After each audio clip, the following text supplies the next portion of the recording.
Hey, wrestling fans, welcome to the One Wing Wrestling Podcast, where we help you navigate the complex world of pro wrestling, bringing you the best matches, world class wrestlers, and news you can count on. At One Wing Wrestling, we bring the elite to you. My name is Krishna and joining me as always is Mr. Bill Cupbush. Bill, how's it going? It is going very well. I'm sitting here with a nice freshly brewed Two Rivers butter pecan coffee, so I'm good. It's a very rainy day outside here in Toronto. Been Hmm. tons and tons of like pouring rain, but hey, whatever, you need it for the grass to grow, right? So it's all good. It's all good. Nothing much else going on though. That's about it. Wrestling, stuff, things. How was your day? Um, I got caught in that rain a little bit Ooh. on my way home. But whatever. I mean, it wasn't like too bad. I got to my car fine. Um, yeah, that's about it. I mean, yeah, a pretty gloomy day. I guess Toronto is a little bit down since the Leafs lost last Oh night. yes, yes, that did happen. You know what Yeah. funny part is they're I say that, but they're not really down though, because the atmosphere in the city's kind of like, yeah, we lost, but it's okay. I'm like, all right, like no one's upset or anything like that. I guess everyone's just happy they're in the second round, and maybe that's it. But I watched the game last night, and I was like, I was telling Ryan, I'm like, no, when they were losing against Tampa the first game, I was really worried. I really was. I was Mhm. like, oh my god, they're like, this is crap. Last night when I watched the game, I'm like, no, this Florida team can be beaten easily. So I watched it. I'm like, yeah, you know what? Whatever. Like, I'm not gonna judge this team until maybe after tomorrow's game, but we'll see. But yeah, besides that, yeah, just rain all day, gloomy. It was cold yesterday. Like I was like waiting at the bus stop. I'm like, man, it's freezing out here. Oh, I Thank God I didn't have my winter notice. coat on. Huh. I My was downtown God, yesterday. It felt okay. yeah, Weird. downtown. It was just a mess. But yeah, yeah, I mean, let's face it though. Do you know who else thought the Florida Panthers were going to be a really easy beatable team? The Boston Bruins, The Boston Maroons. they did. Yep. Well, we'll see. We'll see. I mean, Because hey, one thing, and tell me if this is correct, because I refuse to watch the Leafs until they reach the Stanley Cup Finals, and I am holding to that. Um, my wife watched the game. She said Florida has a really hot goalie. um, Bobrovsky, yeah, he he. Okay, so if you I were didn't to even know who the say, goalie was. yeah, yeah, if you were to say, hey, Florida has a hot goaltender, I'd be like, yeah, but Tampa has Andre Vasilevsky, But like is the multi. goalie currently running hot? Because that's what makes the difference in the Oh, no, no, no, no. playoffs. If she watched yesterday's game, yeah, he did well. There were also a lot of posts and lucky bounces. And I'm like, okay, I see where this is going. And it was fine. And listen, halfway through the game, I said, you know what? Watching this is a game the Leafs are gonna probably outplay the Panthers and lose. Those games Mm-hmm. are gonna happen. So I'm like, I'm okay with this. Okay. Just, you know, the city will collapse tomorrow if they lose. That's when everything Yeah. that's when every like the sky will be falling. But you know what? It is what it is. I don't know if you guys, well, not you guys, but anyone listening should know that Canada has a company called Boston Pizza, and they put up a billboard. Obviously, it was just to poke fun and stuff, but it said Boston is out and Austin is in, so it's now changed to Austin Pizza. Austin pizza. That's Yeah, pretty so great. that That's was kind pretty of funny. It was great. a big billboard that was on the. I think it Yeah. was off the Gardner. It was there. I was like, wow, clever advertising, Boston Pizza. Clever Nice. advertising. So Yep. yeah, fun Yep. times. Yeah, nice. And that concludes the Leafs talk portion of our wrestling podcast. So before we lose everybody, what we do today is that we're going to be we're going to be stumbling all over our words. We're just good times. Now we're going to be talking about AEW Dynamite, which is tonight, and we're going to preview the show, give our impressions, what we think is going to be good, what we think's maybe not going to be so good. We'll predict if anything will meet the mega level, predict our match of the night. Gonna go watch the show, come back, see what happens, give you our thoughts, figure out what really was the match of the night. But before that, tonight we do have a couple quick news items relating to AEW, and I thought I'd run those by you. The first is On Wrestling Observer in the last couple hours, it was reported that AEW Dark and Dark Elevation will be canceled. This hasn't been officially announced by the company yet, but it's been announced that they've because the deal that they have with Warner Brothers Discovery for Collision makes AEW exclusive to Warner Brothers Discovery, and therefore they cannot air those shows on YouTube. Oh, okay. All right. You know what? Not a bad thing. I mean, as I said, like if they had added the new show with these other shows, it was kind of taking away from these other shows. So I'm okay with that. Like it kind of sucks because like, I would watch um the actual Dark and Dark Elevation whenever I had a chance to, right? It's Mhm. just there. Uh now we have to I guess if you miss a show like Collision, then you literally might be able to catch some highlights on YouTube, Oh like yeah, just I'm sure the brief highlights will highlights. be fine Yeah, on YouTube. but Yeah. you never get to catch the full match, right? Which Mhm. which kind of sucks, but hey, that's what PVRs are for, right? To just ensure that you can record. PVRs? No, I don't have one of PVR. those. You don't have a PVR? I Yeah, stream it. PVR. It's available on demand on Fight. Oh, there you go. So there you go. So Yeah. then it's streamable, right? So Yes. then, or you have Well, it I streamed. hope it will. But you know what? I am a little concerned. I'll tell you what. It kind of Okay. struck me when I was reading this. I'm like, Mhm. because I was reading some of the stats on Dark and Dark Elevation. And the fact was, the number of indie talent that had come in on Dark and come in on Dark Elevation and got a chance to Mhm. wrestle. It's like some of these like more big name. And remember what Main Event was saying at the Smash Show, right? How they got the chance to come into AEW. It was so memorable to be able to wrestle Mhm. like FTR and guys like that, like Dark Order, right? Are these teams going to get those opportunities on Collision or Dynamite? Like, I I mean, really well, don't think so. I think you're wrong because I think Wardlow needs people to wrestle, right? And as we Oh, know, yeah, Wardlow he only needs to, as a yeah. champion only wrestles jobbers. So but will they get a chance to shine against Mhm. Wardlow? Probably not. I'm just poking fun at Wardlow here. Yeah. You know what? I think Tony Khan and I think the Bucks and Omega, they are really high on indie talent. So I wouldn't be surprised if like we do see a couple indie guys, show up. Now, you're right. We might lose some of that full out independent scene that we had on Dark and Dynamite, right? Because you had indie guys versus indie guys. Right, you had like these things happening. What's gonna happen with some of these guys that were like, their stories were just being told on Dark and Elevation, right? Hmm. Does Rampage sort of kind of become the new Dark Elevation show? Right? So Like its ratings will plummet even further, is what you're well, saying. what are you gonna do with Rampage at this point, right? Like I mean, Yeah. I don't know what to do with Rampage. Like either give that hour to like Dynamites or something like that, right? Hmm. But have like I don't see why they couldn't promote some of these guys. I hope they do. But we always say that AEW has way too many people, right? So we kind of, you're right. It's kind of like Dark and Elevation were reserved for like the up and comers. So what's gonna happen when it gets canceled? Now, Yeah. question for you: would AEW ever, or do you think they'd ever throw Dark and Elevation on maybe like HBO Max, like a actual Warner Brothers streaming service? Maybe. Right? I mean, And maybe just keep it's it going. yeah, Maybe I don't know. maybe. I mean, they'd have to put it on their content somewhere, right? Yeah. But I don't think that's going to happen. I Hmm. really don't, because now like they only have so many crews. They only have so many people who can shoot Yeah. cameras and Yeah. stuff, right? There's only so many shows they can do within a budget. True. So I really don't think that's going to happen. And I honestly think it's unfortunate. I almost got this like bad tickle in the back of my head that this is the WWEification of AEW. Like, okay, now we're gonna have two big flagship shows and some little minor show like Main Event or something like that. And now what? Like, are a lot of the people that I really like to see, like, am I ever gonna see Angelico on TV again? Ever? You know? So, I mean, I'm a little worried. We'll have to see how it rolls out, We'll see. but I'm a Yeah. little worried. Yeah.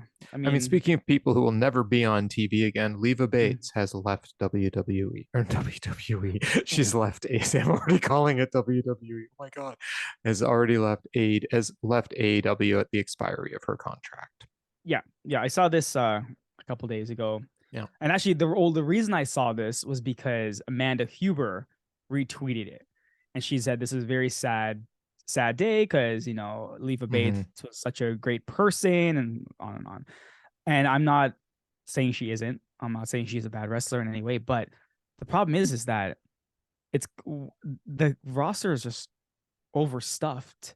If you're going to be under contract and literally you're being used on being the elite, yeah, that was her only appearance, right? Yeah.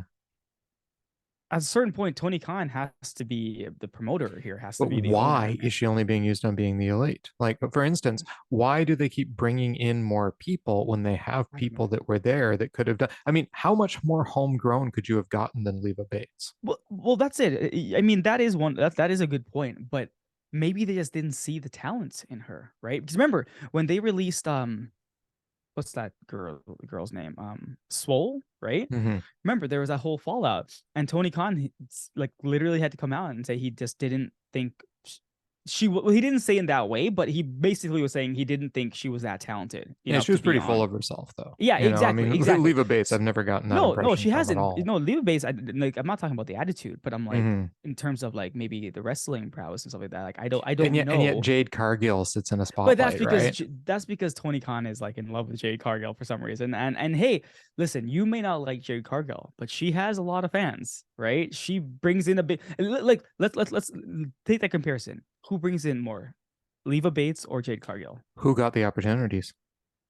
So you think that if the belt was put on Leva Bates? No, if she'd actually ever been allowed to wrestle, if she'd ever been allowed to build up a character that wasn't just a librarian, if she was ever actually given a chance to do anything, which she never was, then She what? wasn't, but you look, but so if you look at the build, I should say, right? Like there's a reason Jade Cargill gets pushed, right? Because she is like her look, everything about like the way she carries herself, it's almost like she is or can be, an attraction, right? But when you see her wrestle, obviously that's not necessarily the case, right? Because we've seen her wrestle. But again, people go there to see.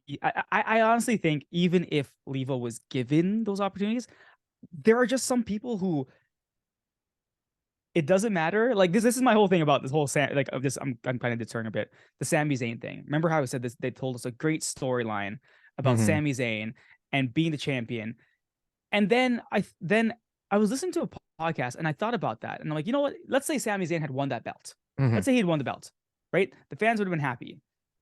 I don't know how far or how long and sustainable that run could have been for Sami Zayn based on the fan reactions, right? I think they would have got bored very quickly with Sami Zayn, right? And that's what I'm kind of saying with Leva Bates. I'm not saying she's terrible in any way in anything she does. I'm just saying there are certain people that you just can't push that well. But we can't know that because she never was. She never got pushed. But I mean, then look at Jack Evans and all these guys. Well, that's my whole point, right? We've got a Like, whole roster full of people that just sit around or appear on dark, and now nothing. they're just going to be lost entirely in the shuffle so that I can watch more Wardlow squashing security guards. Yeah. That's what I mean. The WWEification of AEW. I want to see the young guys. I want to see the fast matches. I want to see the good work rate. Right? You have I don't to want to remember see that Tony Wardlow. Khan was a gigantic WCW stan, right? And WCW did similar things, right? Like they pushed people that were not the greatest, right? Just because they were popular.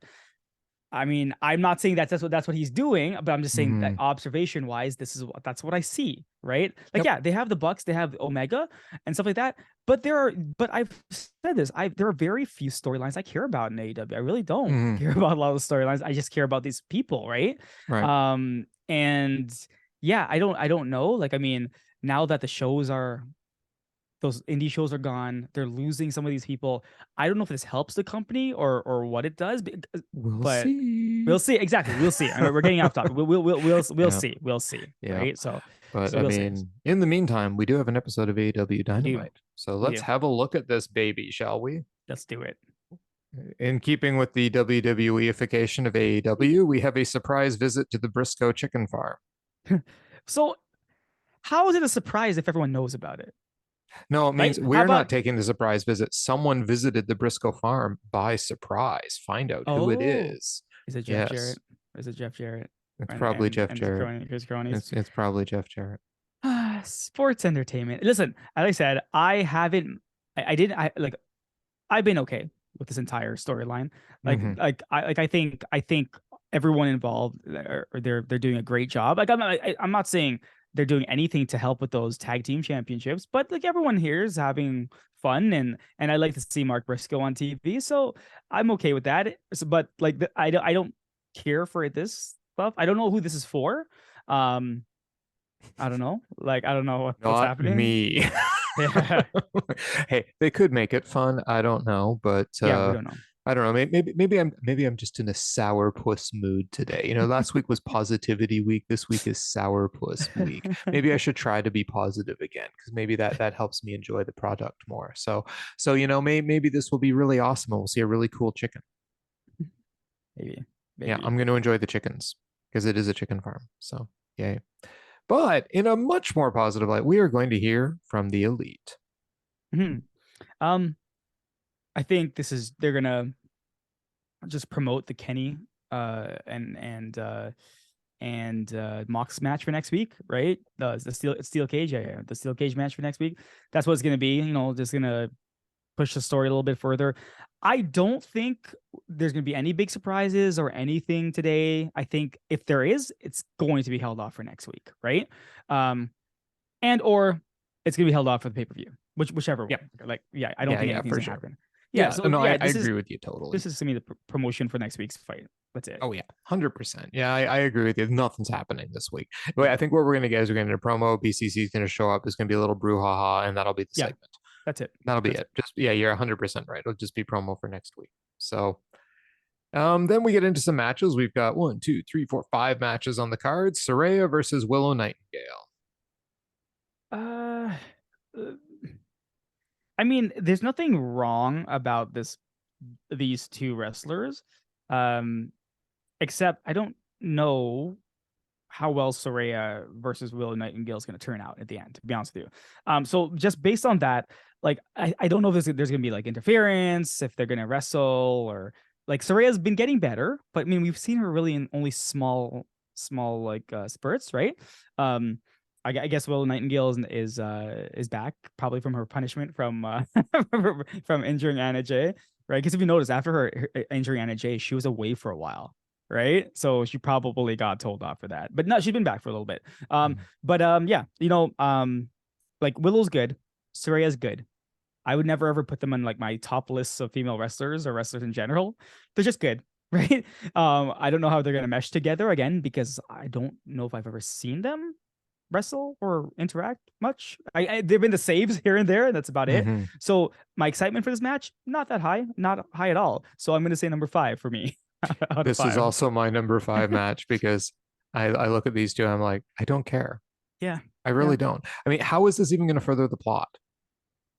It's just the same damn thing we've been getting week after Unless week after week. that's it. Unless there's some type of return. This is my complaint. Like where is this leading to? Like what is the end goal for this entire thing? It's a pay-per-view match, I get it. But if you're gonna have the same people fighting each other at the pay-per-view match. We've seen everyone fight each other already. What's new here? Right. So that's why I don't care. WWEification. Yeah, well, that is true. That's my Vince theme McMahon of is the cooking night. this one. It's the WWEification of AEW. Stop it. We're here because we liked the other stuff. And then we get Ricky Starks taking on Bullet Club Gold's own Juice Robinson. This is gonna be a good match. I hope Switchblade comes out and beats up Ricky. I mean, that's about it. Juice is great, right? Juice is really, really good. Ricky Starks is good, but Juice is better. Like I've now that I've seen like some more body of work from both of them. I mean, I do like Ricky Starks, and I like that his characters at some points, but Juice is just a better wrestler, right? So I mean, like listen, I've seen Juice on Dark, and the way he wrestles those people on Dark, like he's very, very good at what he does. Mm-hmm. So I think this is gonna be a good match. The problem is that I'm looking at the matches today, and I gave number 5 to Willow and Saraya. This match is gonna be a lot better. And we have that one. We have Am I missing a match? One, two, three, 4, 5. Oh, the big one is 5. Okay. Um, I'm gonna say this is going to be number 4. I'm gonna go with number 4. And just because I'm just looking at the other matches on here, which would look really good. So I'm gonna go with number 4. Though I do think that other matches that we're gonna be talking about later, maybe a little bit of a mess. That's why I'm like going back and forth. So Yep. I'm gonna put this at number 4, but tentatively it's gonna be number 4. Right. I'm going to slot it at 3 because Okay. I'm going to Okay. assume something's going to be a bigger mess Okay. on this show. Okay. I Okay. think Okay. this straight up singles match with potential Bullet Better. Club Gold involvement could make this like better.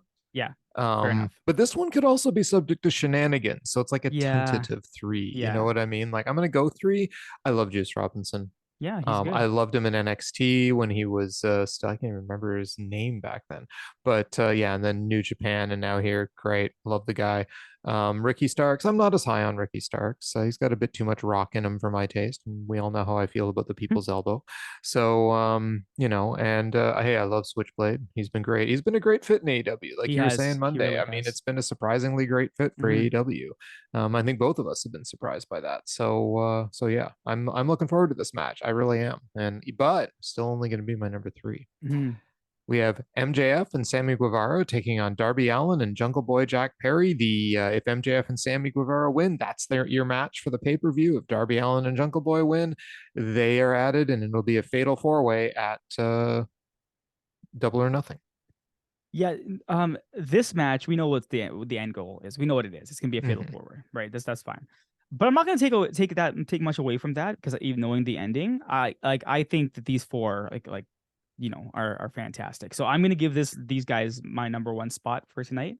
I think a tag match with these 4, like they're just great. Well, MGF's okay, but the rest of them are amazing, right? The rest of them are amazing. So I'm looking at it, I'm like, yeah, no way. This match is gonna be the match of the night. So I'm giving this number 1. Yep, I'm with you. This will be match of the night for sure. I think it's going to be the main event. I think it's going Yeah. to be the match of the night. MJF can be really great with the right people around him, and these 3 are the right people to put around him. So I think this is just going to be an absolutely stellar match. There's a lot of intrigue. There's the old cliched, can Jungle Boy and Darby Allin get along? We know who's going to win. Yeah. Okay. Yeah. We know who's going to win. Unless they pull a fast one on us and MJF and Sammy have the big fight at the end, though, where, it's clear to MJF that, he's not actually friends with Sammy. And so Sammy's like, yeah, you wanted this? Well, you got it now. But I don't think they're going to do that because then you get the heel versus heel championship match at a Double or Nothing. Not happening. No, but remember that on Rampage when Ty Conte called out called out Sammy on what he was doing, right? So I'm wondering if because remember if MJF and Sammy lose, it's a 4-way. Right. So I'm very curious what's gonna happen here. But yeah, no, I agree. I like things could happen, but I still think this match is gonna be number 1. Yeah, I watched the Road 2 as well for this one, and the stuff about Darby and Jungle Boy was actually really good. Darby talking about Jungle Boy's attitude backstage and how he used to be so humble and now he's like kind of full of himself. It's hilarious. He's a guy I would have hung out with if it wasn't for wrestling. Then we have Orange Cassidy, Adam Cole, Roderick Strong, and Bandido, the best foursome in professional wrestling currently, taking on the Jericho Appreciation Society team of Daniel Garcia, Matt Menard, Angelo Parker, the very angry Matt Menard. If you watch The Road 2, my God, does that guy yell? Angelo Parker and Jake Hager. Yeah, so this one here is going to be my number 2 because I think it's going to be less messier than the last match that I'm going to talk about, right? Yeah, these guys, like, I mean, Bandido and Orange Cassidy, they're just fantastic. Like, they're so funny. Adam Cole and Roderick Strong, yeah, I'm interested to see, that the big surprise last week. Hey, everyone else on wrestling media loved that appearance by Roderick Strong more than I did. But again, as I prefaced it before, I haven't seen much work from Roderick Strong, so I couldn't judge. Or any, let's just say, or any, yeah. So I can't really judge that. So that's why I was like, not the highest on it, but everyone else on wrestling media was like, oh my God, I can't believe that AEW held the secret for such a long time. which I'm like, wait, was this a secret? Did something? I'm like, okay. I was so out of it. I'm like, all right, whatever.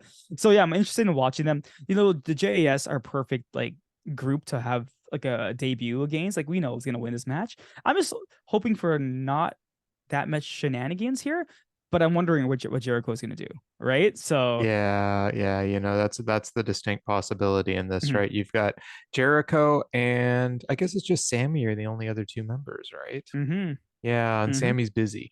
So yeah, Jericho. Um, I just wish that Roderick Strong was Psycho Mike, but that's just my personal preference. Look, Roderick Strong, I think we're going to be pleasantly surprised with him because he's able to wrestle the style he wants to wrestle now in AEW. And that dude knows 378 different ways to do a backbreaker. So Psycho it's Michael. yeah.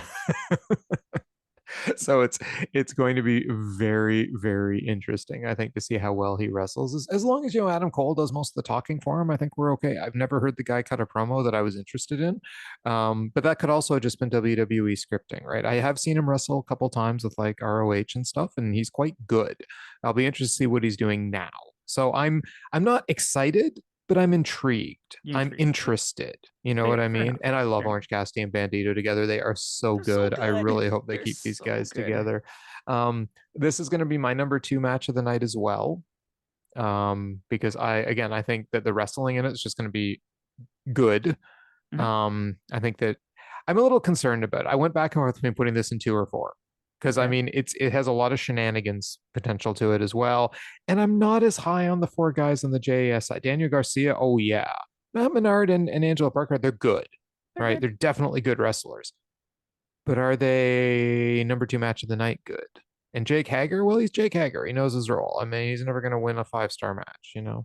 Fair Unless he enough. fights Omos. That Omos joke is never gonna get old. It Never really gonna get isn't old. ever going to get old. So yeah, I'm still looking forward to it mainly because I love Orange Cassidy and Bandito. Same. Yep. Same. Then we have the Tres de Mayo Trios Battle Royale, and the teams are Kip Sabian, the Butcher, and I'm presuming whoever wins this gets a title shot at the pay-per-view. They didn't say that, but I'm Yeah. assuming that's the case. Kip Sabian, the Butcher, and the Blade. Then we have the Trustbusters team of Ari Daivari, Tony Nese, and I think it was Anthony Agogo. I couldn't really tell from the picture and I couldn't find the Yeah. list anywhere. It kind of Yeah. looks like him. And I looked at the roster. I'm like, that has to be him. But it was a really well photoshopped picture of him anyway. Then we have the QTV team of QT Marshall, Aaron Solo, and Powerhouse Hobbs. We have the Acclaimed team of Max Caster, Anthony Bowens, and Billy Gunn. The Dark Order with John Silver, Alex Reynolds, and Evil Uno. And finally, the Lucha Brothers, Ray Phoenix and Penta El Zero Miedo, and El Hijo del Vikingo making up What a match. What a team right there. the Lucha Dream Team. I mean, what else are Yeah. we going to call this? Holy crap. What a team. Exactly. Like you're looking for like the best luchador team that Mhm, probably can be put together, right? And it's like, wow, mhm. that's pretty epic team right there. Throwing Yeah. Roosh or someone like that. My God. Right? Um, yeah. No, so this is the match. This is the one where I'm thinking there's so many people involved Hmm. that it could be a total mess, right? Yes. Um, so I'm excited, Hmm. but hey, I'm hoping this match proves me wrong and jumps up to like number 1 or 2, Who's winning? right? Um, I'm hoping it's the Lucha Brothers and why am I forgetting his name? Oh, Vikingo. But this match is to determine who the number 1 contenders are for the trios tag team, right? Right. Do you think they go down the route of like the Acclaimed and Billy Gunn? Oh Like, do you think God. do you think that's what they do here? Right? I don't know. Like that this is the confusing part. I'm looking at it and I'm like, who's gonna win this match? Because I'm like looking, I'm like, well, maybe this person can win it, or this person can win it. But then I'm looking and I'm like, yeah, okay, so if you want me to choose right away, then I'm gonna choose. Oh, there's a couple teams here that I think might should this okay. The should win, the should Hmm. win are either the Lucha Brothers team, Hmm. the Dark or the Dark Order. Those are the Okay. should win teams, Right. right? I'm really hoping one of those teams win. I'm guaranteeing you like for example Kip Sabian, Butcher and Blade, nope. The Trustbusters, nope. QTV, nope. So that's why it comes down to the final three: the Acclaimed, Dark Order, and Lucha Brothers. And I have a feeling Tony Khan's gonna let the Acclaimed win this match. Okay. Oh, I'm finally. worried too. I'm worried, but here's how I see it breaking down. I'm going to run through the teams and look at the Okay. pay-per-view match. So Okay. assume that whoever wins this gets the pay-per-view shot against House of Black. Kip Sabian, Yes. Butcher, and Blade against House of Black. I'd be like, No. House of Black's going to kill them, but it'd be a Yeah. good match. Yeah. Right? Trustbusters. Believe it or not, again, House of Black would kill them, but it would be a good wrestling match. They'd be good. Yeah. Yeah, they would definitely not suck. Tony Nese and Ari Daivari can go, and if that is Anthony Ogogo, he's pretty good too. QTV. Here's why I think they have the outside underdog chance of winning. Really? Okay. Okay. Powerhouse Hobbs, first of all.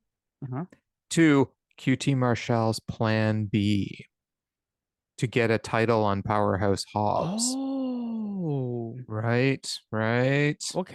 Remember that last week? Yeah. We got to enact plan B. So that could be somehow they're gonna pull this one out. Right. So I see that they could. And would that be these three guys against House of Black? Like, listen, I wouldn't hate it. I wouldn't hate it either, that. but I mean that's not a pay-per-view match, right? I mean that's got to be somewhere else. The Acclaimed, the Acclaimed and House of Black is a pay-per-view match. 100% pay-per-view match, not a pay-per-view match I'm particularly going to care for. No. House of Black should win that one easily. Agreed. But stranger things have happened. Dark Order, oh yeah, there's a great match against the House of Black, right? It is, but I don't think Tony Khan sees them as he doesn't. They're just like they're good hands. They fill in places on cards, right? That's all they are. Unfortunately, they really deserve a better push and a better run. They do. And the Lucha Brothers, these three guys, Lucha Brothers and Vikingo, that's the match I want to see at the pay-per-view. Yeah. And it is Tres. Why they call it the Tres de Mayo Battle Royal, right? Why is there Spanish in the title? So I'm saying they're winning this. That is my prediction. They're winning it because it is Tres de Mayo. And they called that because it's like the Cinco de Mayo in a couple days. I was thinking like Cinco de Mayo, and it's the 3rd today, not the 5th. Yeah, sure, why not? That's probably why they called it that. But hey, if you're gonna put this team together, they better damn well win this. Yeah, because I want to see this team in an actual trios match against House of Black. So I want them to win. I'm gonna call it that they win, but the two I think have the Acclaimed has the second strongest chance of winning, and my outside shot is, believe it or not, QTV. Oh wow, I didn't even think about the QTV in that way. Outside, the way outside chance. That's if they want to do this as a TV match. Yeah, exactly. Do they swerve us here and they get them? I don't know, because we have a couple weeks left, so I'm assuming to build this match, House of Black will just run through people. So they may have like a match against like QTV. No, well, maybe not QTV, but like some other people. House of Black doesn't appear on TV. They're a pay-per-view only attraction, dude. MJF has wrestled more than House of Black. I know. It's frightening. He's had more matches on AEW TV in the last little while than the House of Black. So yeah, great. Anyway, but that's our card tonight, and I think that we both placed this as number 4, if I'm not mistaken. No, you placed as 3. You have it as 3, and mine's 4. Mine's 4. I think it's gonna be a total clusterfuck. So I think we're gonna get some really cool spots from the Lucha guys, but other than that, it's gonna be a total cluster. But there's gonna be way too many shenanigans. So anyway, shall we go watch the show? Let's do it. Okay, we're gonna go watch the show, but to all of you, it's going to seem like we were never gone. And that was Dynamite, which came to us this week from Baltimore, Maryland at the CFG Bank Arena. Banks own a lot of arenas, or at least the sponsorship of them. We have, as always, Taz, Tony, and Excalibur on commentary, and we open up with Orange Cassidy, Adam Cole, Roderick Strong, and Bandido taking on the Jericho Appreciation Society's Daniel Garcia, Matt Menard, Angelo Parker, and Jake Hager. And Jericho comes out after the JAS wearing the t-shirt with Britt Baker's black eye on it that Fox News hates so much, and joins commentary. And he spent most of the time talking about Adam Cole's cowardice. So the faces get the upper hand on the JAS to start it off, first on Garcia, then on Parker until Menard interferes and the match breaks down. They all brawl in and out of the ring. Somehow Cassidy and Hager seem to be the legal men. I didn't see the tags, but that's just how it rolls out after the big brawl. Hager beats on him until Cassidy hit the float over DDT, but on the tope suicida to Hager outside the ring, Hager catches him, runs him into the post after he gets hit by a high knee from Garcia. But Bandido then nails a tope con hero on both Hager and Garcia. Cole takes advantage of this to go after Jericho, but 2.0 cuts him off on the ramp as Hager keeps working over Cassidy. Bandido and Parker tag in. Bandido does a delayed vertical on both Parker and Menard until interrupted by each of them, then lands a double vertical to both of them. Pretty cool spot. And then tags in Cassidy, who puts his hands in his pocket and dodges both members of 2.0, causing them to hit each other repeatedly until Matt and Angelo yell at each other. But they get the advantage, tag Hager. They work over Cassidy in their corner for some time. During this working over, Garcia did an amazing dance sequence at one point. Cassidy finally hits the Stun Dog Millionaire and tags in Strong, who takes out everyone, including an Olympic slam on Hager for 2. He tags Cassidy back in, but Garcia gets the Dragon Slayer on him until Cole breaks it up, leading to a waterfall moment. Everyone hitting their big moves, the highlight of which was Bandido's one-arm gorilla press. Cassidy, though, lands the orange punch at the end of it on Hager, and then the beach break on Garcia, but only gets the 2. Garcia tags Parker, Cassidy tags Strong, and hits dual topes to the Jericho Appreciation Society outside with Bandido, while Strong hits Parker with a high knee, tags in Cole. Cole lands the boom, and that's the 3. Cole then immediately races down to commentary and beats up Chris Jericho. Yeah. Though this match was great. I liked it. I had a lot of fun with this match. And it was a good opening match. Like this again, this Rampage was bookended by good matches. So I gave this match actually my number 2 spot. I actually liked it a lot. But I like spot filled matches, and this it didn't overstay its welcome. It went in like hey, everyone got to shine. Obviously we knew that Adam Cole was gonna probably get the win here, but I do like what seems to be the new tag team of Bandido and Orange Cassidy, because Bandido and Orange Cassidy were kind of dressed alike, kind of thing. They both right? came out in shades. Yeah. So I'm digging this. This is cool. Yeah. So I had fun. Like I literally had fun with the match. Mm-hmm. The aftermath stuff. I already said I gave this my number 2 spot. The aftermath stuff kind of confused me a little bit. I'm like, okay, so he attacks Jericho and then that's it. Like I know, it was just he's beating him. That's it. Yeah. Yep. I'm like, are we trying to build to a match here, or what's happening right now? Right? So yeah, this was a little bit, the ending was a little bit confusing.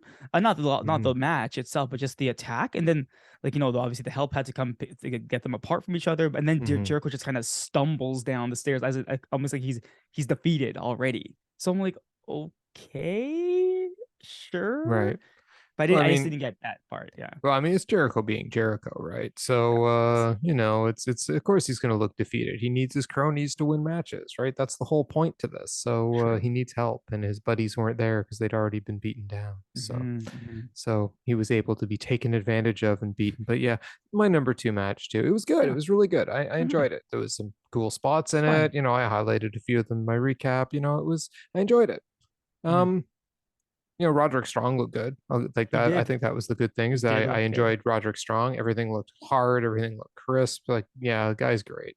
When it comes to wrestling, I still want to hear him on the mic, but they may be hiding him behind Adam Cole. So, we'll see what happens with that. But I also like how he and Adam Cole had like not the same colors, but very similar designs on their outfits, right? So I got a sneaking feeling they're together for the long haul. So it'd be nice to get a Kyle O'Reilly back with them at some point. Yeah. Agreed. But yeah, no, good match. I mean, it's not going to make any list of my matches of the year or anything, but good match. Then we get Darby Allin and Jungle Boy in the back, and they say they've had their differences, but they busted their asses to get here. So tonight, it's showtime. That was pretty much it.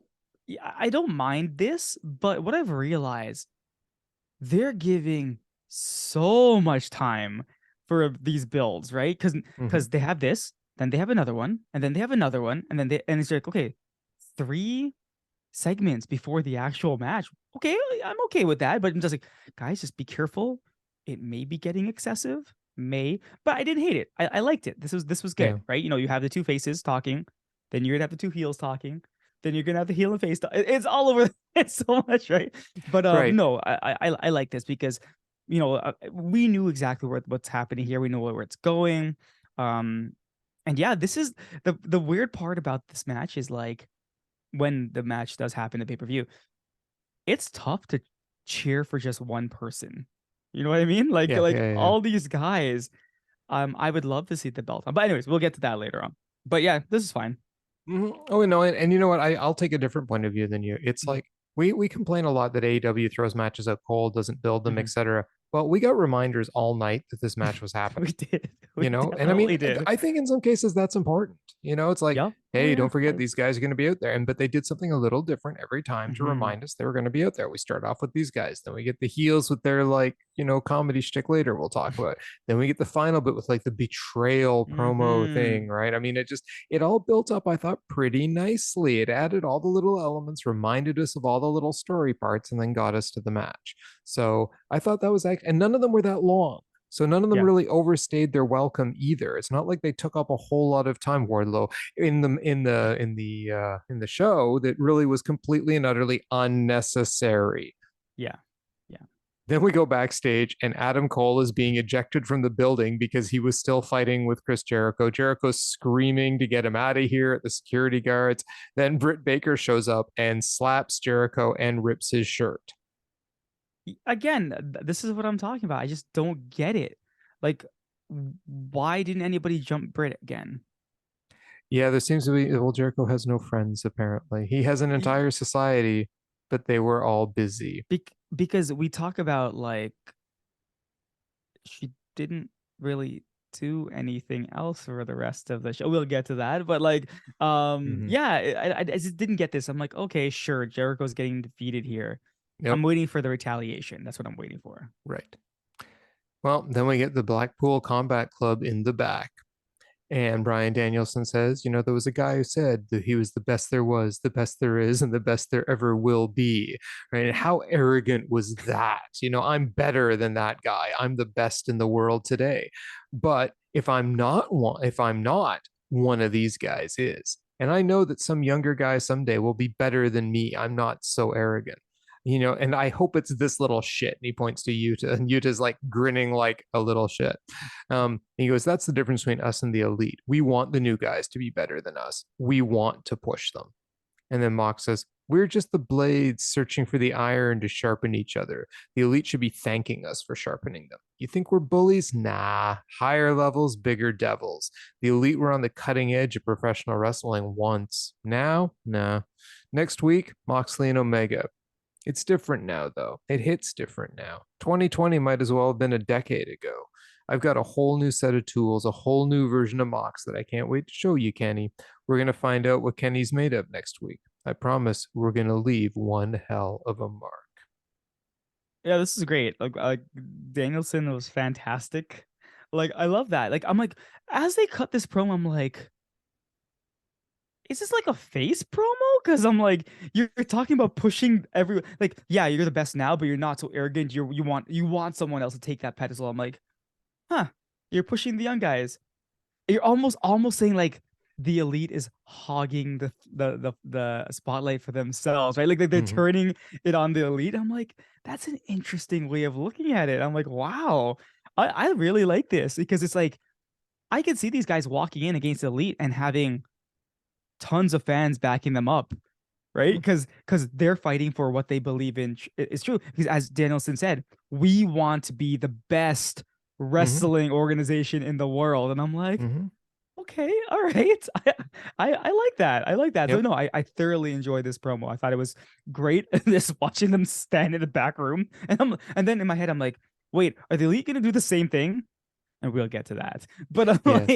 like, but I'm like, no, this promo was great. I loved it. Oh yeah, I absolutely loved it too. It was, and you know what I like though is that we don't have like, oh, good guy heel, bad Mm-hmm. guy, a good Mm-hmm. guy face, bad guy heel with this. We have two groups that have, you know, character.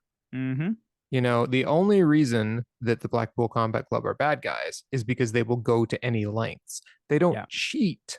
They just Yeah. go to any lengths, and those are extreme, you know?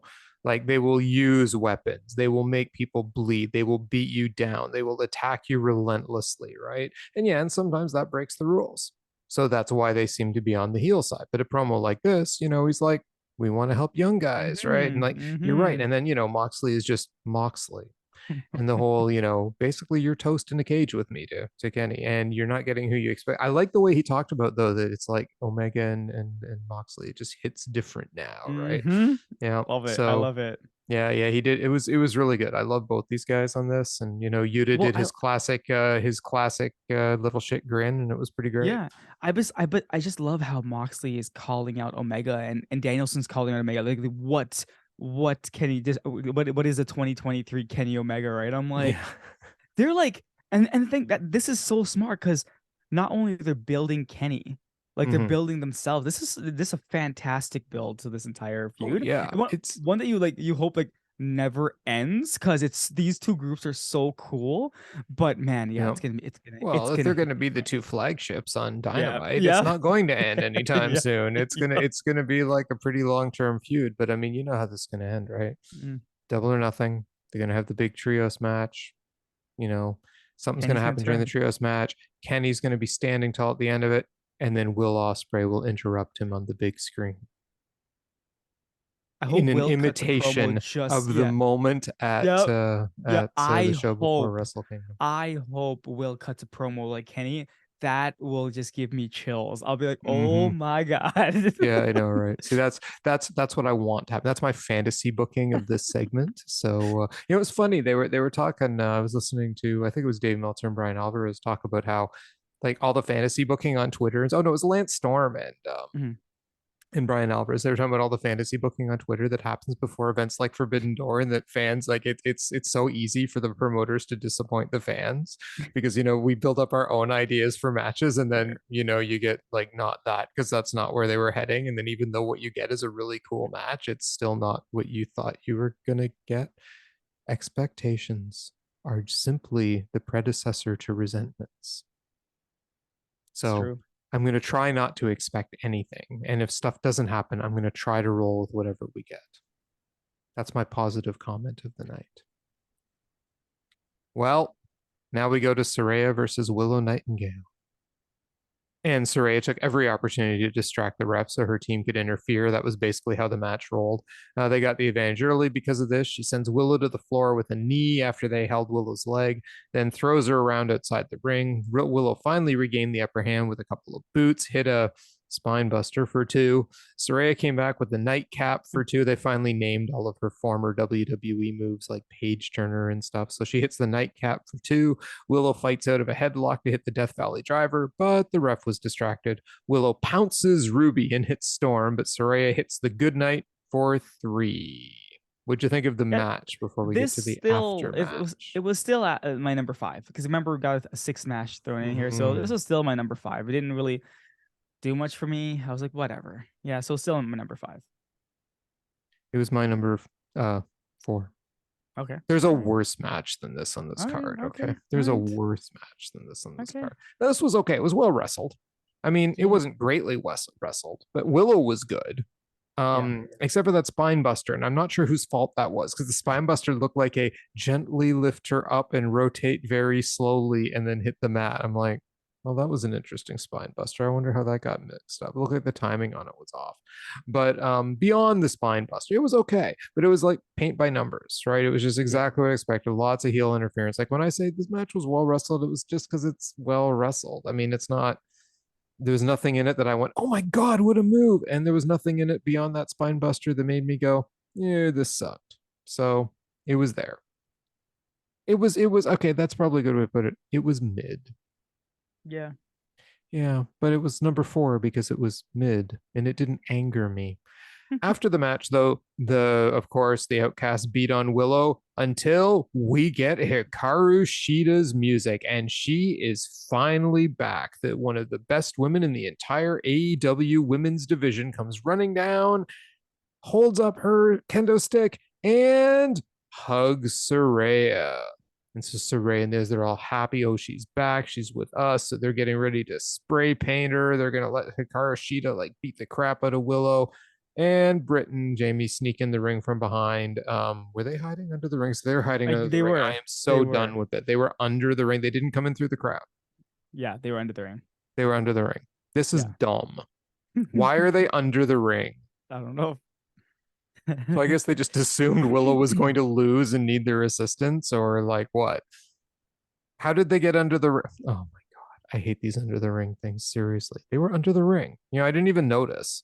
They were under the ring. Yeah, they didn't Okay. come through crowd. They were under the ring because They they were under the snuck. ring. Do you see them sneaking up from Oh my behind? And God. you're Are like, you oh, they're freaking under the ring. serious? So they didn't even have him come through the crowd.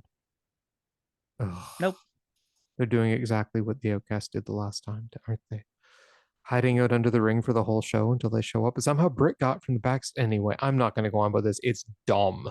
Under the ring segments are stupid. Anyway, so yeah, they beat them up, and she just spray paints Saraya, or spray Saraya in the eyes with the spray paint, lays into her the kendo stick. They beat down the Outcasts, and they spray paint AEW on the Outcasts.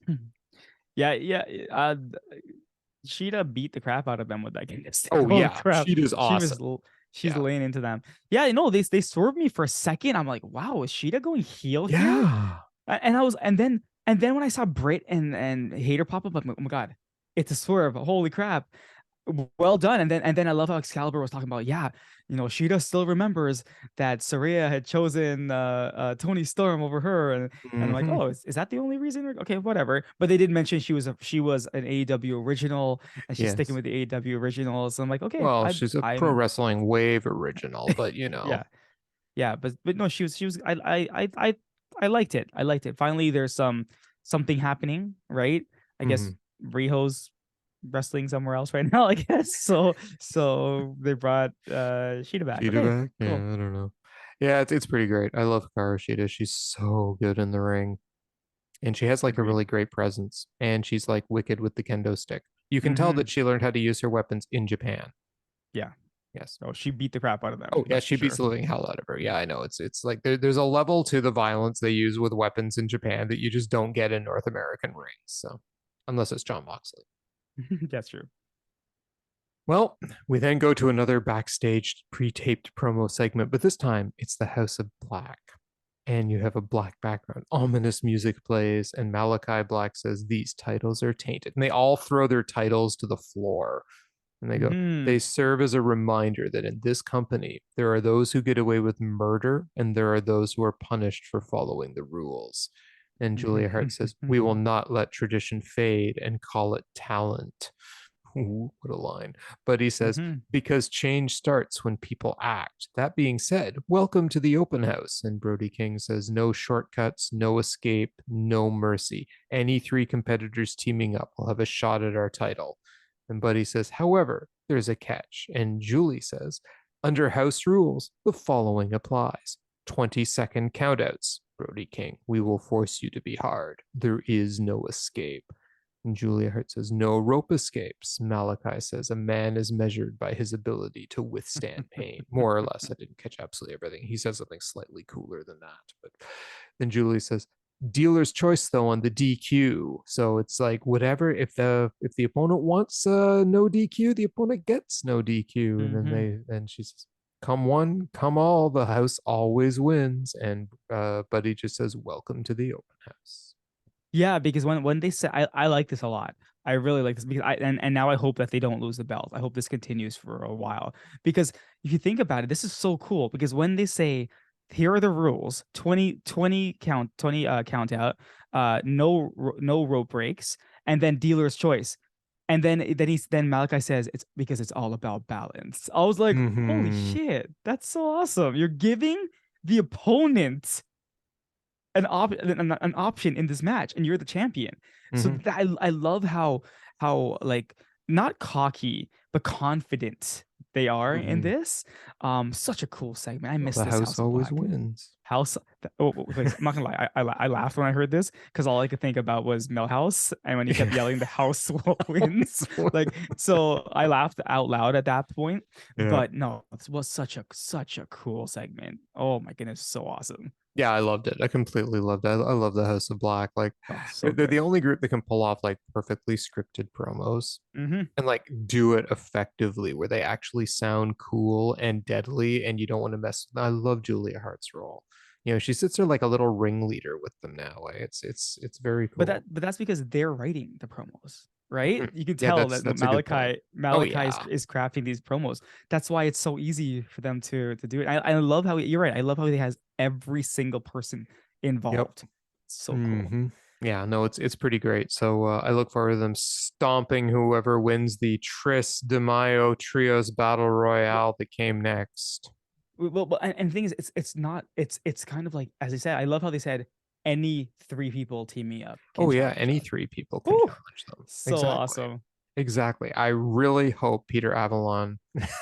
So do I. I hope Peter Avalon, Yeah. Ryan Nemeth, Yep. and Cesar Bonanno come Exactly. out. Go for it, guys, because you're not going to be on Dark anymore. That's true. Where are That's they going to true. go? This is what I mean. I will be sad. Though this rule may work in their favor. Yep. If you want to throw people at House of Black, why not just have Well, trios team up, sure. right? Right. Well, speaking of teams that team up, we go to the Tres de Mayo Battle Royale. And we have Kip Sabian, the Butcher and the Blade, Varsity Athletes, Mhm. Ari Daivari, Tony Nese, Josh Woods, QTV, QT Marshall, Aaron Solo, Powerhouse Hobbs, The Acclaim, Max Caster, Anthony Bones, and Billy Gunn, The Dark Order, John Silver, Alex Reynolds, and Evil Luna, and the Lucha Brothers, Ray Phoenix, and Patel Zero Miedo with Elio del Vikingo. That was my Excalibur imitation. All three members of a team have to be eliminated. Krishna, the crowd loves scissors. I told you. They love scissors because they were chanting early for scissors. They love scissors. QTV and the Acclaimed were scoring off early. Tony Nese was eliminated very quickly early on. Then Evil Uno. Oh, I'm sorry, not Tony Nese. Ari Ari Daivari. Daivari was eliminated first. Then Evil Uno. Ray then eliminates Tony Nese with a rope walk kick. Vikingo eliminates Woods with a Hurricane Rana. QT Marshall and Solo then eliminate Alex Reynolds. And they are immediately dumped over by the Lucha Brothers. Then Hobbs eliminates both Lucha Both Brothers to Lucha huge Brothers. boos, and then he tosses Vikingo out. Okay, Yep. so this is what I wrote. This is beyond dumb. I've completely lost interest in this match. This was fucking stupid. Stupid. You take the three people who are by far the best wrestlers in that ring and you knock them out in the first 5 minutes of the match. I was livid. Told you Livid. this was gonna happen. I told you. Livid. I mean, like, what a wasted fucking opportunity. Pardon my French, but I was angry at this, like angry, viscerally angry. The Acclaim then dumps out Hobbs, of course. The Butcher eliminates Caster. They scissor. That was funny. We have Yeah, John that was actually funny. Silver. Yeah. Yeah, we have John Silver, Butcher, Blade, Kip, and Billy left. Silver hits a nice delayed vertical to Blade. He then takes it to Butcher. I mean, he does his nice series of Mhm. moves ending in that German suplex, but the Blade tosses him out. Bowens then eliminates the Blade, while Kip and the Butcher did the this never eliminates anyone ever in any single battle royale in the history of battle royales, which is the guys holding the bottom rope and two people push at him with their legs. Never. It never works. Never. Why do you persist in trying to do this? It's dumb and it got you eliminated. At this point, I knew exactly who was winning. Double Famousers, both are tossed. The Acclaimed win. The crowd is happy. I hate the Acclaimed. Are they as bad as Club Venus? Yes, they are worse. Worse than Club Venus. I despise the Acclaimed, even if everyone else loves them. This was dumb. I hated it. It came damn close to beating Wardlow as the worst match of the night. This was terrible. If it weren't for some really cool moves the Lucha Brothers did at the beginning and John Silver's cool run at the end, it would have been the worst match of the night and potentially one of the worst booking fiascos of the year. This was terrible. Krishna, what'd you think of this match?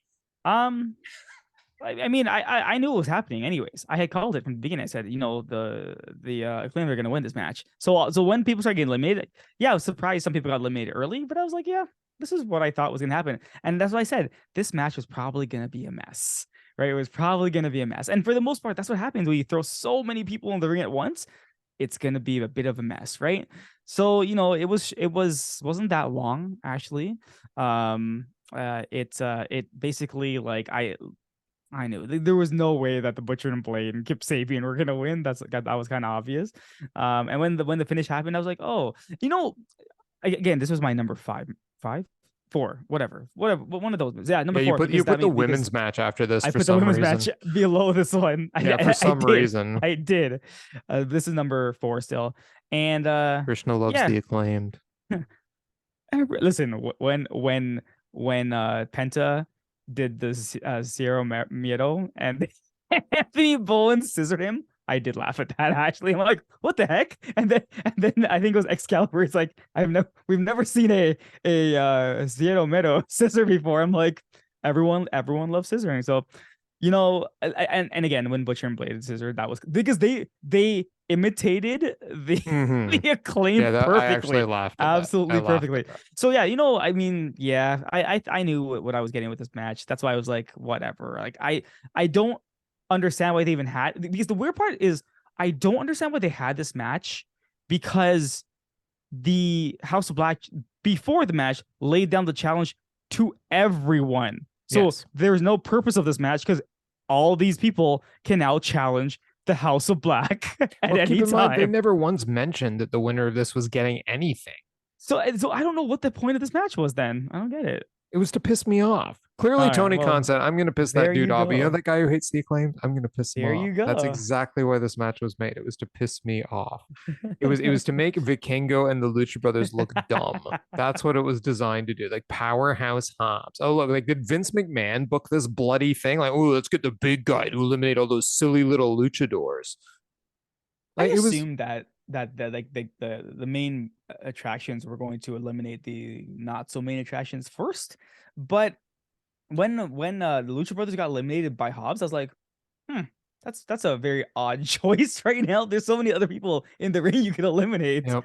You know what Whatever. I thought Yeah. when that happened? Oh, cool. The Kingo is going to win this whole thing on his own. And then he just got thrown out And he just right gets tossed after. out almost immediately after. And I was like, F this match. So yeah. Yeah. Other than, like I said, a few of those little moves that were in there, this thing sucked. House of Black's going to kill them. Club Hmm. Venus, you are now liked by me more than another group of people. Renee's in the back with Sammy Guevara. And Renee says, you need to work together with MJF. How are you feeling? And MJF immediately runs out, Sammy. And Sammy's like, don't. I watched the show back. There was no one in the car.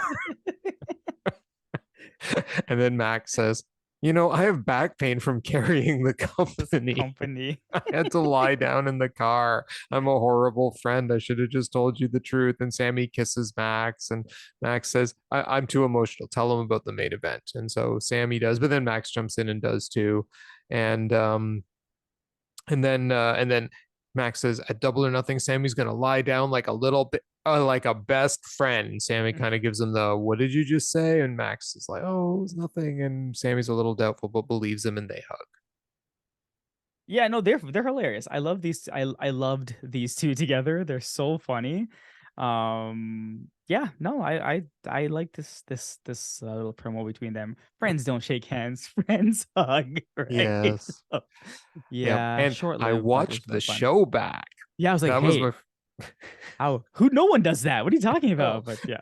this is how secrets are kept from everybody, right? Because no one ever watches the shows, but like it's clear Kenny Omega does not watch Being the Elite. Nope, definitely not. No, because if he did, he'd already know something, but he Yep. doesn't. So he must not watch his own shows. No, I really liked this segment too. It was funny. Yeah, I enjoyed it. And what I liked about it is that it furthered the story, right? agreed. There's tension there, right? It reminds us, sure, things are happening. These guys look like they're best buddies, but there is an underlying tension. Then we have Agreed. Kenny Omega with Don Callis. And Kenny says, John Moxley has some big plans, some new John. And then Callis interrupts, says, I think about you every day, John. This scar reminds me every day. But between this brain and those hands, pointing to Kenny, you'll lose every time. But you're blind because you're a sick, twisted narcissist. And Kenny says, there's no planet on this universe you can touch me in. You might make me bleed. You might make yourself bleed. But at the end of the day, everything comes to an end. You're not going to be the one left standing. This whole effort with the BCC will be fruitless. What you did to all of us, it ends next week. Goodbye. Good night. Yeah, I liked it, and I was like, yeah, but it's not ending next week. Like this is 100% million Of course percent not. not ending next week. Like it may be beginning next week, right? I love Mhm. this feud. Yeah, weird that we were supposed to hear from the elites, but we only heard from Omega. Where were the actual Bucks here? Well, when they say we're going to hear from the elite and they show Kenny and the Bucks and all of the promo material, and then we get Kenny with Don Callis in the back and a very quick video, pre-taped video segment, and Wardlow gets a match. I start to wonder, and the Acclaimed wins that battle royal, Yep. and they're canceling Dark and Elevation to put on Collision. I start to wonder if Tony Khan really does believe he's running WCW. So, you know. I didn't need to see Wardlow in a match. Nope, I don't care. definitely not. I didn't. Well, I mean, enough about the Acclaimed. I know everyone. I know you all out there love the Acclaimed. Their merchandise sells like wildfire. Okay, I get it. I'm the anomaly here, but I'm okay with that. Anyway, yeah. No, This was it. I was like, seriously, this is the only time we're seeing the Elite tonight. Mm-hmm. That's it. I got all this other stuff, but that's what I got. I mean, look, I love the fact the show was focused around the main event at Double or Nothing and getting Yeah, that set up. true, That made a lot of true. sense. That was actually smart booking. So Tony, I take back some of what I said. That was good booking.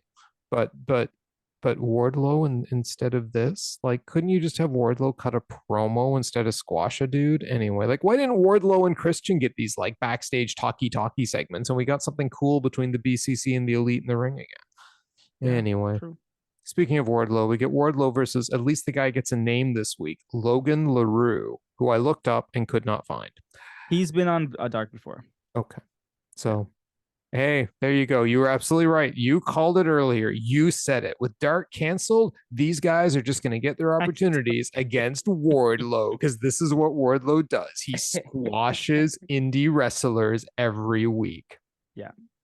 Well, he squashes them and wins.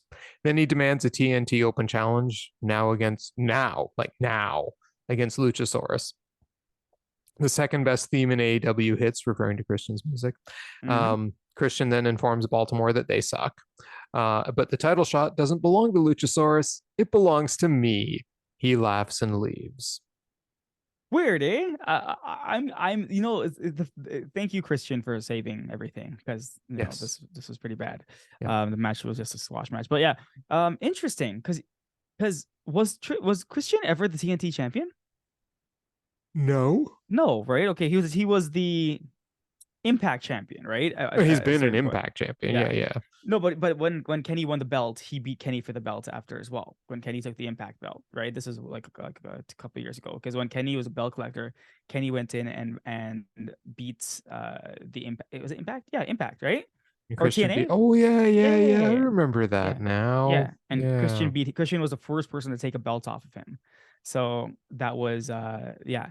Um yeah, I'm curious about this now. I'm like, Christian, the belt shots for you? Interesting. And Luchasaurus is again like it's very strange. I don't know. So is Christian actually gonna fight Wardlow? I mean, I don't really want to see that match, but it's like I I don't really want to want see Christian any to win it. Wardlow match. No, no. But anyways, yeah, I didn't like thank you, Christian, for trying to save this segment because I was like over it when it started. Yeah, same. Done. I don't know why this was on the show. When I heard Wardlow's music, and I'm like, are you kidding me? Kenny Omega gets a brief backstage promo, Mm-hmm. like pre-tape segment. I don't even get to see the Bucks, and you're giving me Wardlow. Anyway, but Krishna, Lethal, Jarrett, Dutt, and Singh went to the Briscoe chicken farm to help him with the chickens. And so they do. And they show some stuff of them around the farm. And then they show Jeff Jarrett about to sing his famous song. And Briscoe's dad shows up. And so they're all really like deferential to him. And then Mark's dad warns Mark to keep an eye on the guy in the overalls. And he's like, which Which one? one? Both of them. And Yeah, this segment like well, it the was kicker came at dumb. the end, right? Like Yeah, no, when yeah. Jared issuing that challenge to FTR in Vegas, and then they came out there because we find out what they really wanted was Briscoe to tell them how to beat How to beat FTR. smart, but I mean, like I knew this was coming, right? Remember when I said, oh, they both beat them, so they're gonna challenge for the belt. Okay, I didn't think they were Mhm. gonna challenge for the pay-per-view, but hey, whatever. Smart move, kind of. They're playing Briscoe, to see if he can give him tips because yeah, the last time FTR was defeated, like for reals was by the Briscoes.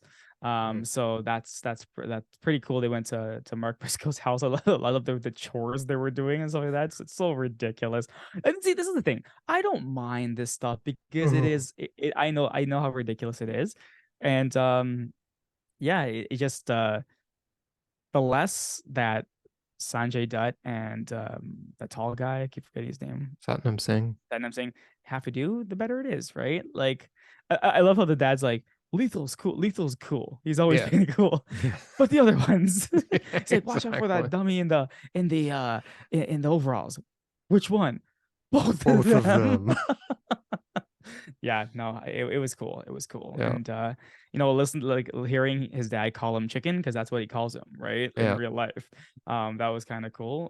But yeah, no, it did its job. And I was actually kind of glad they got his family involved in it. You know what I Yeah. mean? Yeah. It Like was they pretty got cool. the Briscoe family involved. I Yeah. thought, you know what? As dumb as the segment was, that was classy on AEW's part Yeah. to I get the I family in enjoyed this there. segment, to be honest with you. It was just fun. Mhm. It was fun, and they did it well, and there were some good comedy moments in it, and I didn't hate it. Like, I didn't hate any of them. I actually even Yeah. thought, like, the two, Satnam Singh and Sanjay Dutt That's dancing like idiots, like they're at hilarious. a hoedown or something, while Mark's talking to his dad, and it's like, yeah, one knows which one, both of them, and they're Both both of them. dancing like morons out in the field at the same time. It was pretty great. So yeah, I didn't mind this at all. This was okay, and it wasn't that long. It didn't No, it was overstay its not. welcome. It was just really quick, and you got the point of it at the end. Like, oh, Mhm. that's why they're here. They're using him to do this, right? Mhm. So yeah, and we get Ricky Starks versus Juice Robinson. Jay White goes backstage from the ramp as Juice makes his entrance, and Ricky goes right after Robinson, launching him out of the ring, throwing him into the barricade. Robinson gouges his eyes, though, goes for a pile driver on the floor, but Starks reverses into a backdrop.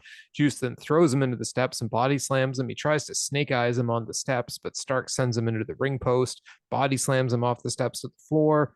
Juice sends him into the ring post, though, himself, and takes control. He hits a series of moves in the ring, including a pancake, a double stomp. The crowd is actually going back and forth in dueling Mhm. chants, which I found interesting. Starks comes back with a lariat, then a backdrop, and a tornado DDT for two. Starks nails a brainbuster and goes to the top, but Juice got the knees up on the splash. He then cannonballs him in the corner, followed by a top rope hurricane rana and lariat for two. He goes for the Juice is loose, but Starks counters with a roll up for two. Juice gives him a cross chop, but Starks nails a spear and a Rochambeau for the three. And of course, Jay White jumps Starks after the match. Starks gets the better of him. Robinson pulls White out of the ring. Yeah, this match was fine. I liked it. But I didn't love it. You know what I mean? Like I've actually seen Juice do a lot more with lesser wrestlers.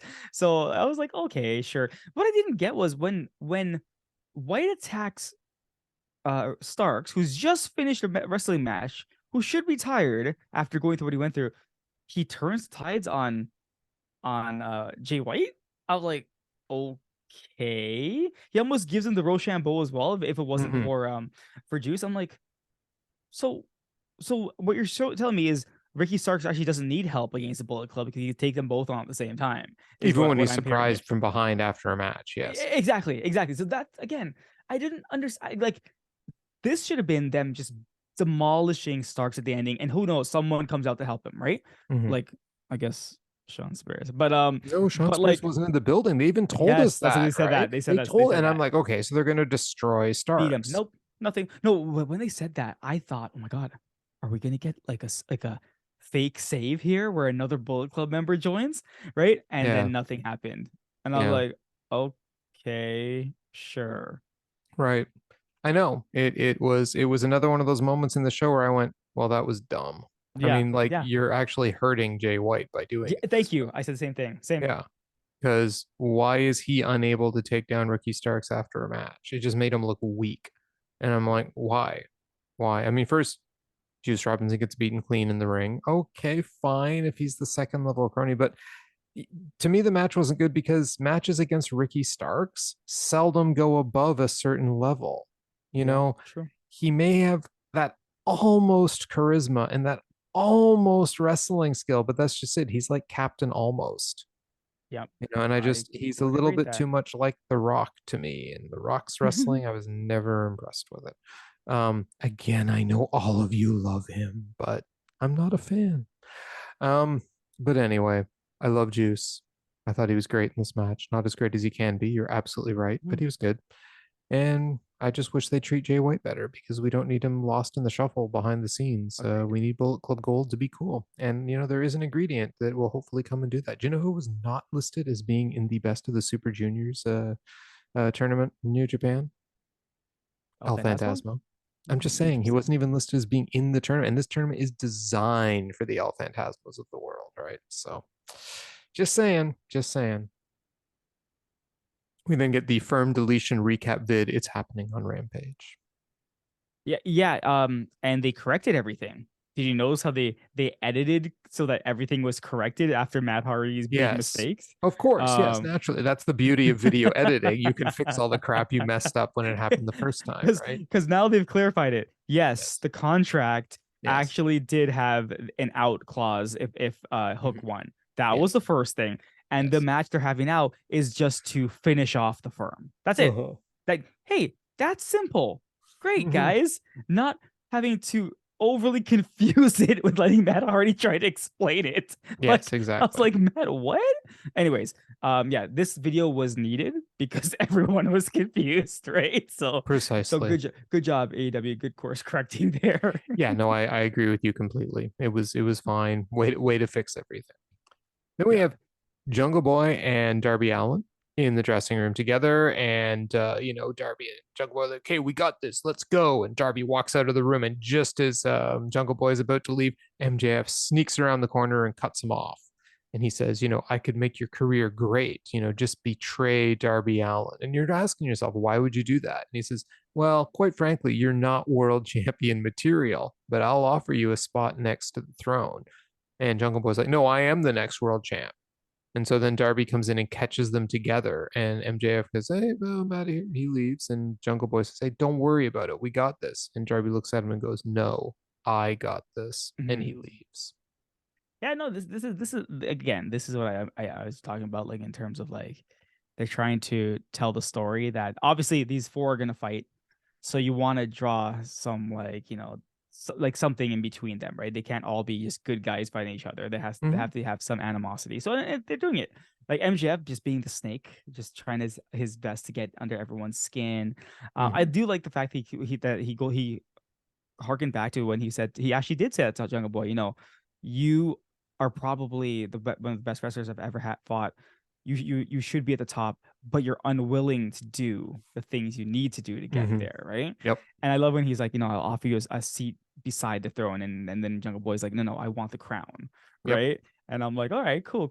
I believe like it's building to the point where you think MJF is gonna lose this match at the pay per view. Like they're building to the point where like if he loses, I will be surprised, but not surprised at the same time. And if he wins, I'll be like, yeah, this was the whole point, anyways. But they're building it well because it's kind Yep. of like, yeah, maybe he might lose, right? Well, Uh, I mean, remember, Grand Queendom. None of us thought that Julia was going to lose that title. I figured she was holding that belt for the entire year, right? Nope, but Tam not. No, it is Tam time now. So, Team time, she Tam wins, time. and I had to throw in the stardom one. I'm like, what's stardom? But yeah, this is good. This was a good send off. And then, again, I just love seeing the young guys out there getting their Hmm. time, Oh right? yeah, This is not 100%. the main like older guys taking up time, same thing. No, it's the young guys out there doing their thing now. So Well, this yeah. was I mean, good. like Wardlow, young guy. Well, well, well. Anyway, we have MJF and Sammy Guevara in the main event versus Darby Allin and Jungle Boy Jack Perry. And if MJF and Sammy Guevara win, well, they're the main event at the pay-per-view. But if Darby Allin and Jungle Boy win, then all four of them will have a fatal four-way for the title. So Sammy and Perry start off, jackets and Escalera arm drag and drop kick, causing Sammy to run over to MJF. They each tag out. Darby almost gets MJF with a cradle pin, and MJF runs over to Sammy. Perry tags in. MJF yells that he's pulling his hair, but Perry gets control and they double team MJF. Sammy distracts Darby. MJF gives him a forearm from behind, takes control. They keep distracting the ref and choking Allin with a scarf for a while, but Darby turns it around while the ref is arguing with Jungle Boy and chokes both guys, then lands a stunner to MJF. He goes for the tag, but MJF pulls Perry off the apron. Then that's when they work Darby over for quite a while as MJF informs the crowd that Sammy and MJF are, in fact, best friends forever. The crowd then informs MJF that he can't wrestle. He then tells the crowd, yeah, but I beat Bryan Danielson. So Darby finally gets the hot tag, and Perry cleans house, ending with a double lariat, and then tope suicidas to both guys, 2 on each of them, and then a tope con hero to MJF. So that's right. He went running dives 5 times in a row. He then goes to do it to Sammy, but Sammy moves and on Jack's next run. So he pulls up, but then Darby nails Sammy with a tope suicida. Perry then hits a tiger driver to Sammy for 2. Perry goes to the top, but MJF grabs his leg and Sammy lands the top rope Spanish fly for 2. Sammy tags in MJF, who punches Perry and then tags Sammy back in, going for an assisted senton, but Perry moves and tags in Darby. Darby hits the code red on Sammy, but MJF counters the code red attempt on himself into a power bomb for 2. Allin gets a blind tag, though, that allows Jungle Boy to get the snare trap locked on until Sammy interrupts. They do a double run, but only Sammy hits the tope con hero to the opponents, MJF pulling up at the last minute and letting Sammy do the dive. MJF then hits a wicked implant DDT on Perry for 2. He tags Sammy, who lands the senton, but MJF tagged himself in and pins him, which upsets Sammy. Max then lands the powerbomb backbreaker, but Sammy tags himself in and pins Jack for 2, upsetting MJF. They argue. MJF slaps Sammy. Sammy thrust kicks Max. Perry rolls Sammy up for 2, then hits the hidden blade, but Darby blind tags in and hits the coffin drop for the win, pissing off Jungle Boy. No one is happy. The match ends. You know, this match was my number 1 match, obviously, match of the night. You know what I noticed about this match? These guys work so well together, all 4 of them, right? Like, hey, listen, credit where credit's due. Yeah, you know, Danielson and MJF put on a good match, but they didn't work like these guys. Like, you know what I mean? Like, there's just something about the chemistry of these 4 that works so well. They know each other so well, and they just can work. So I'm excited for this four-way tag. Sorry, for this 4-way match at the pay-per-view, because yeah, they're gonna bring the house down. Like they're definitely gonna bring the house down with that match. Yeah, this match was fantastic. Each team got their time. Each person got their time to shine, right? And it had comedy spot. It literally had everything you'd want. Right. Yep. Everyone got to do their moves. Like the part where Darby was choking them out with the scarf when he turned the tides on them. Yeah. Absolutely hilarious. Sammy, everything he does is so seamless. Oh my god. Like every time I see this guy, I'm like, I saw this guy live, right? Yep. And he's just so good, right? Jungle Boy, like Darby, like they're all such great wrestlers. Finish was what I expected. I expected them to turn on each other. At one point I thought they were gonna pin Max, but then I realized, oh yeah, Sammy's the actual legal person in the thing, so he's gonna get pinned. Interesting, that coffin drop, like Jungle Boy literally had to jump out of the move out of their way just to avoid the coffin drop. That was great. He was just like, because the ref's yelling at him, "You're not legal. You're not legal." Yeah. He's like, "What?" He's And like, he what? sees Darby coming, and he's like rolling the hell. At that time, it Yeah. was so good. Yeah. Yeah, and they get the win, and then all 4 of them just staring at each other. They put the graphic up. I'm like, great build. Yeah. Great build, guys. The whole show, like they build up to this moment, right? And it was really well done. I thought that this was a good example of doing like show long booking for your main event, which AEW's done a couple times now and done well. So kudos where it's due. MJF was freaking hilarious in this match. I loved him. He was so good. Like this is the kind of like heel crap that I love when you've got like a guy like MJF, right? Like the whole, even starting with the choking with the scarf and them hiding, like just classic heel 101, but it works so well. Right? Ref, he's pulling my hair, right? Just all that stuff. And every time like the ref would come over, he's like, look, he's in the corner. And Jungle Boy's just standing there innocently. He didn't do a thing. It was just so funny, and like yelling at the crowd and like, hey, I beat Bryan Danielson in an Iron Man match. It was pretty great. So yeah, I enjoyed this match a lot. My match of the night too. you know, all four of these guys are when they're together, like Mm-hmm. MJF looked really good with them too. So, and he Mm-hmm. played his role really well. Like I like Yeah. the fact he comes in, he just punches him a few times, then tags out again. Like it's and like it's almost like he's taking it easy during the match, but that's such his character, right? Like I love him doing the double. They're like, yeah, let's do the double run. They run. He just stops and lets Sammy do the tope con hero. He can't be bothered. It was, yeah, it was pretty great. But anyway, yeah, great match, good ending, good build. It's I mean, if we look at the pay-per-view that we're aware of now, let's assume the Acclaimed is getting that match at the pay-per-view against House of Black. So now we've got the House of Black versus the Acclaimed. We have Mm-hmm. FTR versus Jeff Jarrett and Jay Lethal. Yeah, and then we have this four-way. So yeah, you're right. I'm hyped for this four-way at the pay-per-view. Full stop. Yeah, and we're probably getting the Elite versus House of Black. No, no, not House of Black. Blackpool The Combat Blackpool Club. Combat. Hope Yeah. so. Yes, I hope so, because then I will be seriously hyped for that too. So yeah, that'll give me two serious hype spots on this thing. Yeah, and maybe Jamie Hayter versus Saraya for the title. Or maybe Jamie Hayter, Britt Baker, and Shida versus the Outcasts, right? Maybe it's just like another trios match. Who knows? I guess. Yeah. I mean, then they could move it up the card somewhere, right? Yeah.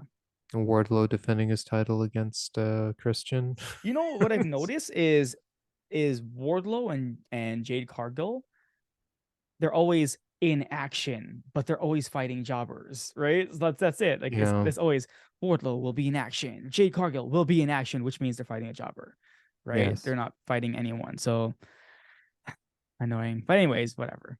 Yeah. Whatever. Yeah. Anything on this show reach the Omega level? No, no, no. Everything was like there were fun things, but I don't think anything reached the Omega level tonight. No, I can't even say that Omega's promo reached the Omega level. It was No, it was good, Kenny, but it wasn't Omega level, Kenny. no. I mean, the Danielson or the Blackpool Combat Club promo was better than the Yes, it Omega was. Oh, promo. Yeah, 100% better. Yeah, Kenny was just okay. yeah, yeah. And Nothing then, special. Danielson was great. I mean, Danielson Mm-hmm. gets my promo of the night. That was good Yep. stuff. Agreed. Agreed. Yeah, really, really solid stuff, but still not what I call Omega level. I didn't go, oh No, my God, what a promo no, or anything like that. It was just good. no. It was good. Yeah, it's kind of how I feel about this Dynamite. It was bookended by the two good matches, good stuff, but we've had better Dynamites, You've had a but lot better. they can't all be wonderful. We've certainly had better battle royals. But I'll choose But to remember everyone the loves four-way the at the end. Acclaim. Yeah, except me. Yeah, I know. I know. I'm aware. The Acclaim, they're so great. Blah, blah, blah. Anyway. Okay, well, that is AEW Dynamite for tonight. And although I must accept the fact the Acclaimed has in fact won the trios battle, I do have that four-way to look forward to. And perhaps some more Orange Cassidy and Bandido It's tagging true. together. It's So very true. yep, exactly. So it isn't all bad. It isn't all bad at all. But for now, as the great one always says, goodbye, everybody. Mwah, and good night. Bang. Good night, everyone.